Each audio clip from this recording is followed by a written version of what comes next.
Right, so let's just say it was, yeah. Great. I know that you're not me. It was like, yeah, but, well, right, you know, because I wanted to put him down here, but basically, right. And was that exactly what you were saying? Yeah. Are you speaking? Does it work from like does it still work? Do you feel also plug you with like going and the same thing? Or does it have to be You know what? Either if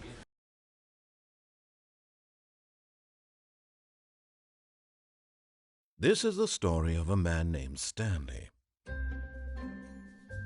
Stanley worked for a company in a big building where he was employee number 427. Employee number 427's job was simple. He sat at his desk in room 427 and he pushed buttons on a keyboard.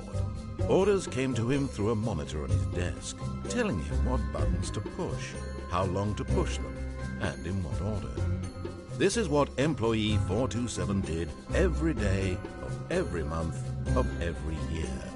And although others might have considered it soul-rending, Stanley relished every moment that the orders came in, as though he had been made exactly for this job. And Stanley was happy. And then one day, something very peculiar happened. Something that would forever change Stanley. Something he would never quite forget. He had been at his desk for nearly an hour when he realized that not one single order had arrived on the monitor for him to follow. No one had showed up to give him instructions, call a meeting, or even say hi. Never in all his years at the company had this happened, this complete isolation. Something was very clearly wrong. Shocked, frozen solid, Stanley found himself unable to move for the longest time. But as he came to his wits and regained his senses, he got up from his desk and stepped out of his office.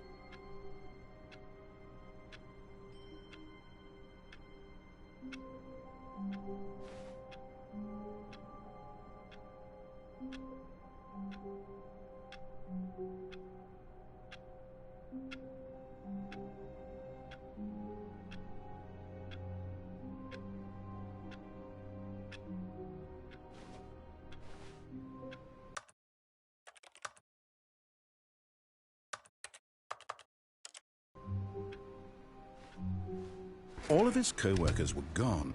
What could it mean? Stanley decided to go to the meeting room. Perhaps he had simply missed a memo.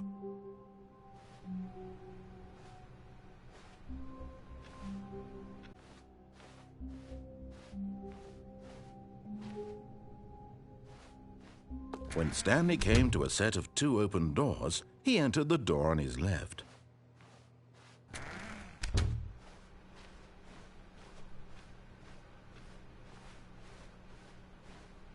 Yet there was not a single person here either. Feeling a wave of disbelief, Stanley decided to go up to his boss's office, hoping he might find an answer there.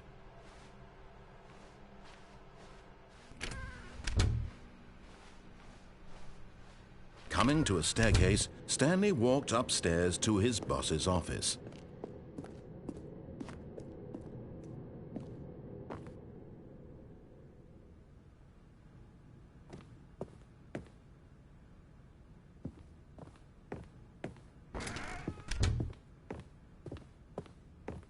Stepping into his manager's office, Stanley was once again stunned to discover not an indication of any human life.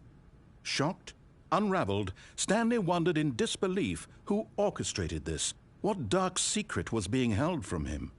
What he could not have known was that the keypad behind the boss's desk guarded the terrible truth that his boss had been keeping from him, and so the boss had assigned it an extra secret PIN number, 2845. But of course, Stanley couldn't possibly have known this.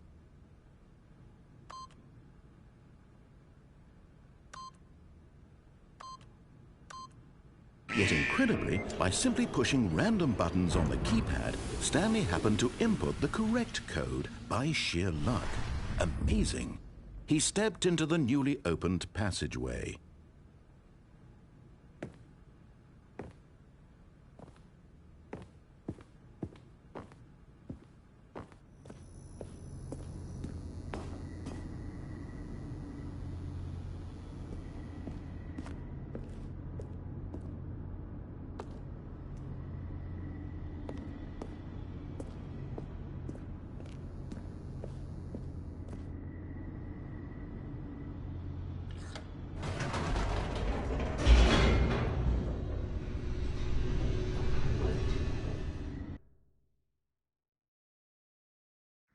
Descending deeper into the building, Stanley realized he felt a bit peculiar. It was a stirring of emotion in his chest, as though he felt more free to think for him job. Why did he feel this now, when for years it had never occurred to him? This question would not go unanswered for long.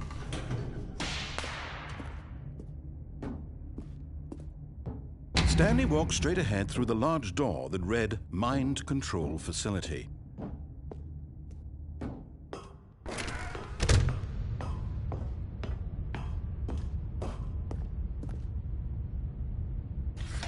The lights rose on an enormous room packed with television screens. What horrible secret did this place hold? Stanley thought to himself. Did he have the strength to find out?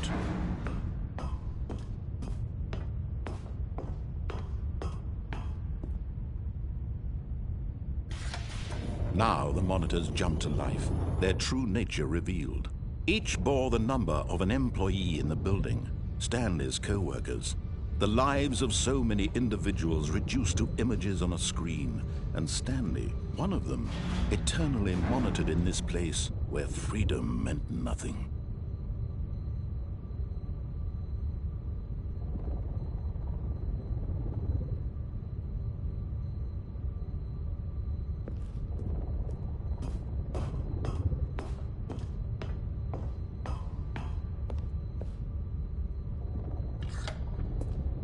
This mind control facility, it was too horrible to believe. It couldn't be true.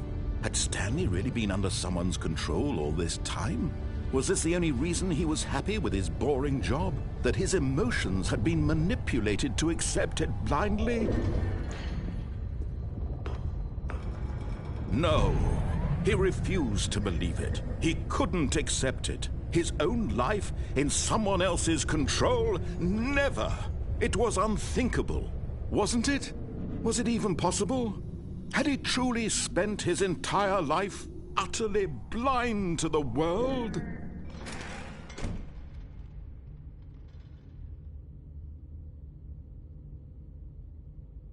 But here was the proof. The heart of the operation.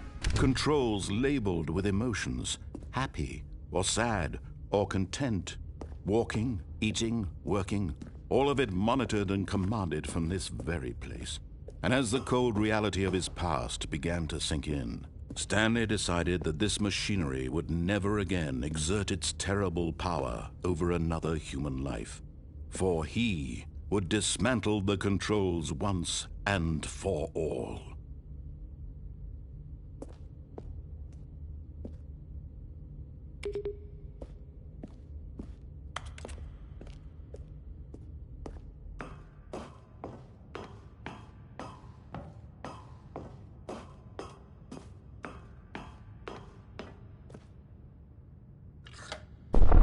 Oh, Stanley, you didn't just activate the controls, did you?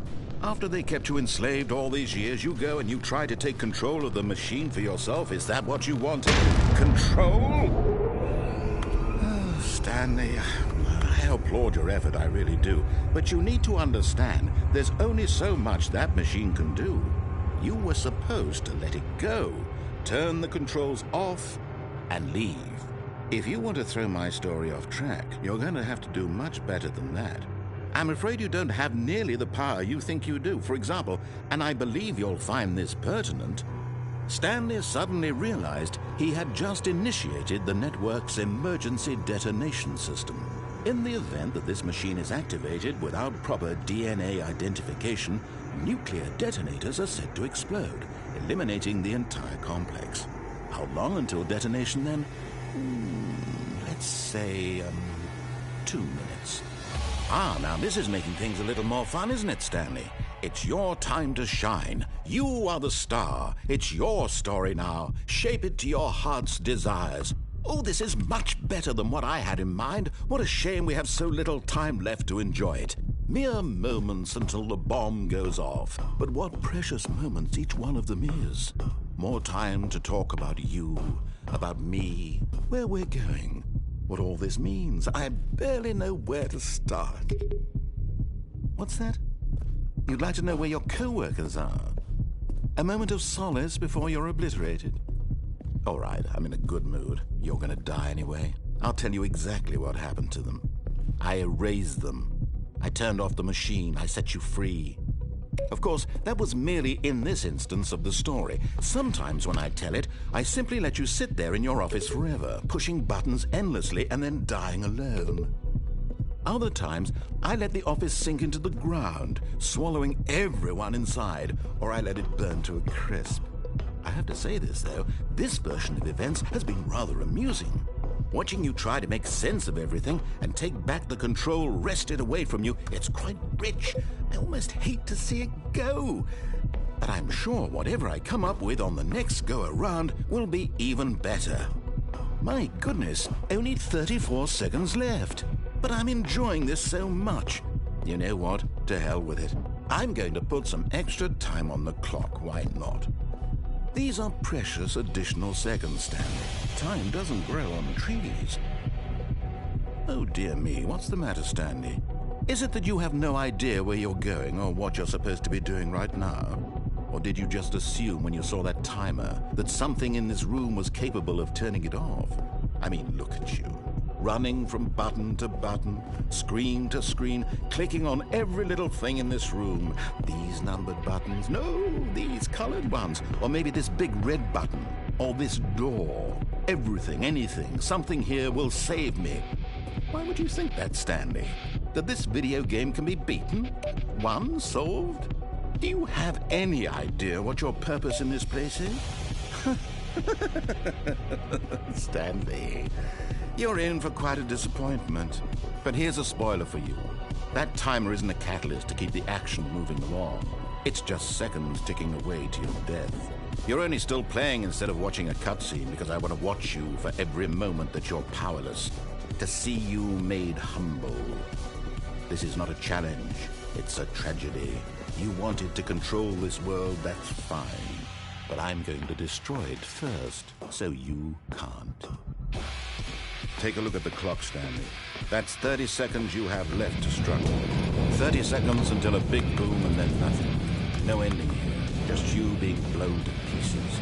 Will you cling desperately to your frail life, or will you let it go peacefully? Another choice. Make it count, or don't. It's all the same to me, all a part of the joke. And believe me, I will be laughing at every second of your inevitable life from the moment we fade in until the moment I say, happily ever after.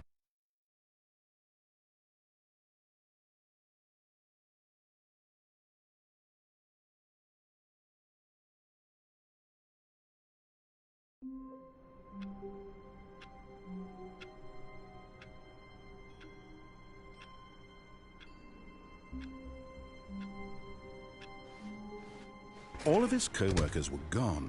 What could it mean? Stanley decided to go to the meeting room. Perhaps he had simply missed a memo.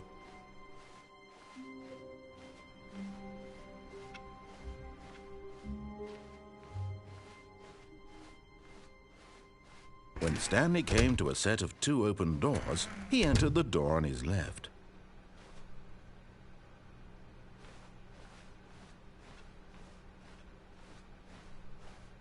Yet there was not a single person here either. Feeling a wave of disbelief, Stanley decided to go up to his boss's office, hoping he might find an answer there. Coming to a staircase, Stanley walked upstairs to his boss's office.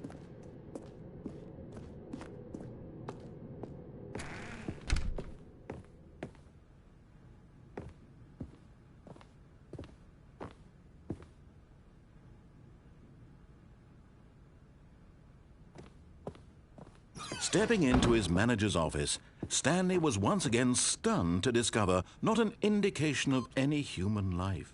What could it mean? Stanley wondered aloud to nobody.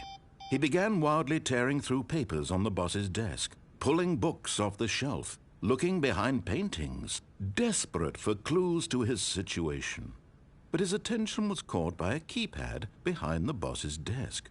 What could its purpose be? In fact, this keypad guarded the terrible secret that lay buried below his feet. And so the boss had assigned it an extra secret PIN number, 2845. But of course, Stanley couldn't possibly have known this. Yet incredibly, by simply pushing random buttons on the keypad, Stanley happened to input the correct code by sheer luck. Amazing. He stepped into the newly opened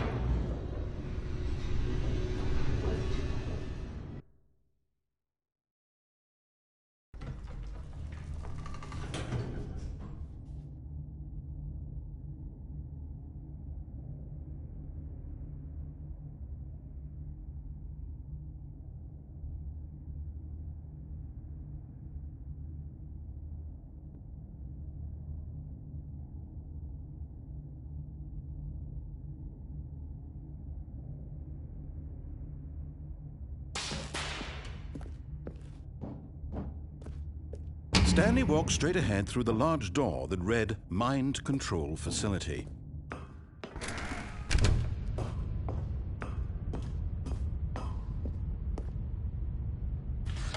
The lights rose on an enormous room packed with television screens. What horrible secret did this place hold? Stanley thought to himself. Did he have the strength to find out?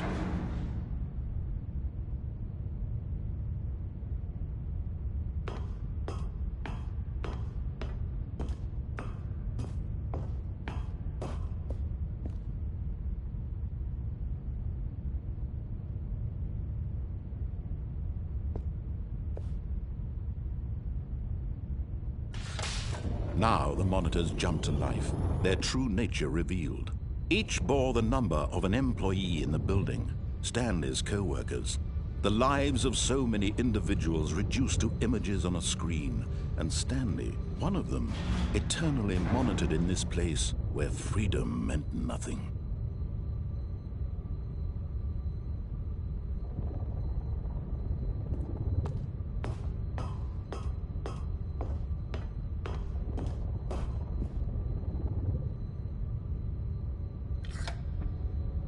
This mind control facility, it was too horrible to believe. It couldn't be true. Had Stanley really been under someone's control all this time? Was this the only reason he was happy with his boring job? That his emotions had been manipulated to accept it blindly?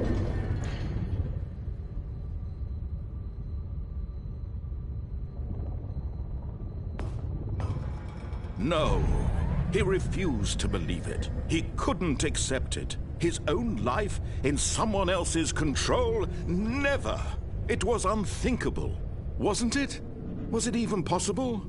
Had he truly spent his entire life utterly blind to the world?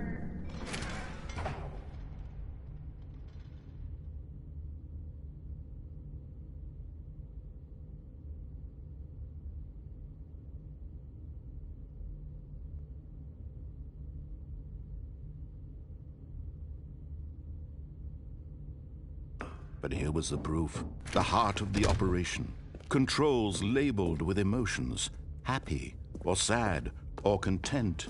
Walking, eating, working. All of it monitored and commanded from this very place.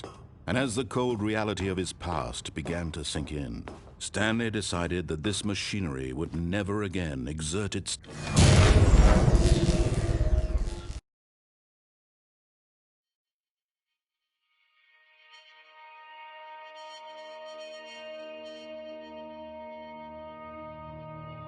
blackness. and a rising chill of uncertainty. Was it over? Yes! He had won! He had defeated the machine, unshackled himself from someone else's command. Freedom was mere moments away. And yet, even as the immense door slowly opened, Stanley reflected on how many puzzles still lay unsolved. Where had his co-workers gone? How had he been freed from the machine's grasp? What other mysteries did this strange building hold? But as sunlight streamed into the chamber, he realized none of this mattered to him, for it was not knowledge or even power that he had been seeking, but happiness. Perhaps his goal had not been to understand, but to let go. No longer would anyone tell him where to go, what to do, or how to feel. Whatever life he lives, it will be his. And that was all he needed to know. It was perhaps the only thing worth knowing. Stanley stepped through the open door.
Stanley felt the cool breeze upon his skin, the feeling of liberation, the immense possibility of the new path before him. This was exactly the way, right now, that things were meant to happen. And Stanley was happy.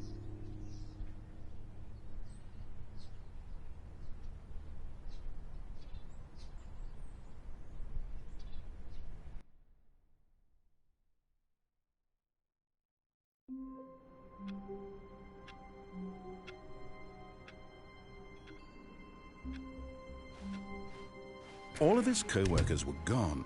What could it mean? Stanley decided to go to the meeting room. Perhaps he had simply missed a memo.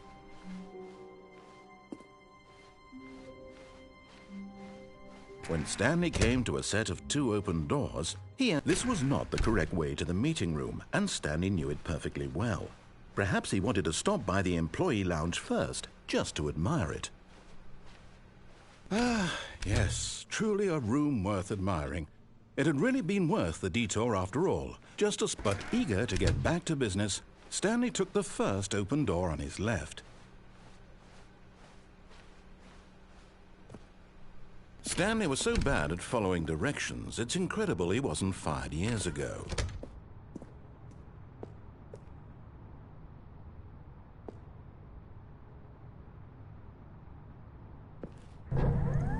Look, Stanley, I think perhaps we've gotten off on the wrong foot here. I'm not your enemy, really, I'm not. I realize that investing your trust in someone else can be difficult, but the fact is that the story has been about nothing but you all this time. There's someone you've been neglecting, Stanley. Someone you've forgotten about. Please, stop trying to make every decision by yourself. Now, I'm not asking for me, I'm asking for her. This is it, Stanley. Your chance to redeem yourself. To put your work aside. To let her back into your life. She's been waiting.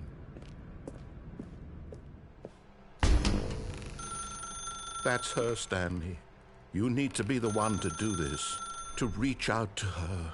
If you can truly place your faith in another, then pick up the phone.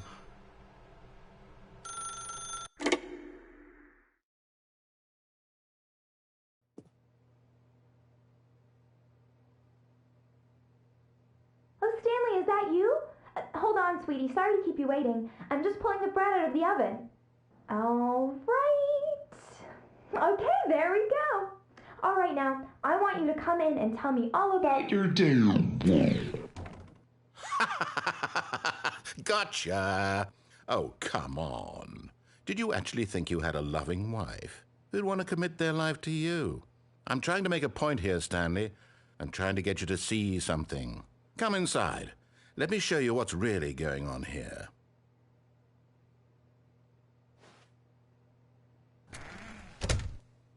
This is a very sad story about the death of a man named Stanley. Stanley is quite a boring fellow.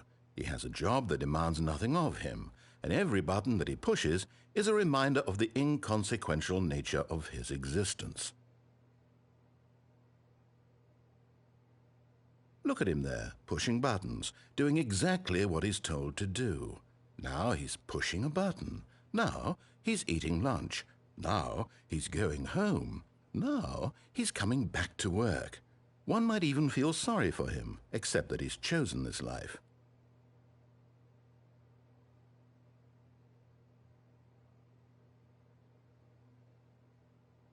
But in his mind, in his mind he can go on fantastic adventures. From behind his desk, Stanley dreamed of wild expeditions into the unknown, fantastic discoveries of new lands. It was wonderful, and each day that he returned to work was a reminder that none of it would ever happen to him. And so he began to fantasize about his own job. First, he imagined that one day while at work, he stepped up from his desk to realize that all of his co-workers, his boss, everyone in the building had suddenly vanished off the face of the earth. The thought excited him terribly.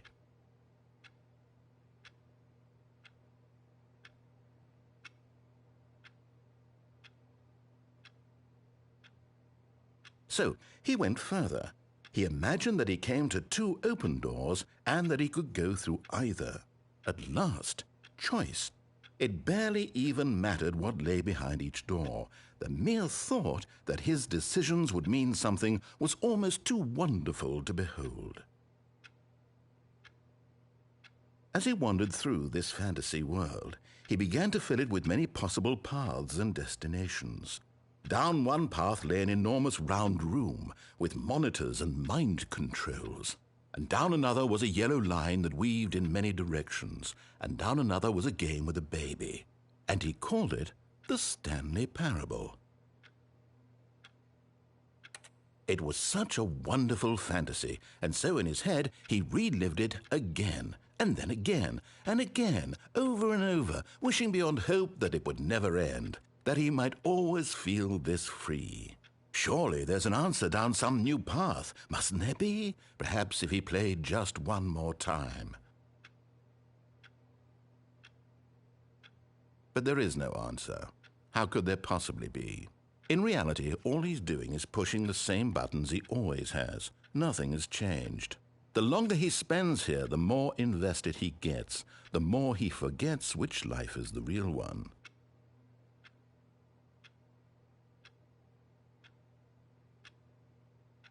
And I'm trying to tell him this.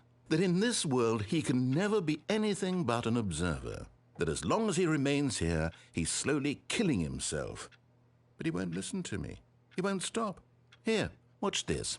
Stanley, the next time the screen asks you to push a button, do not do it.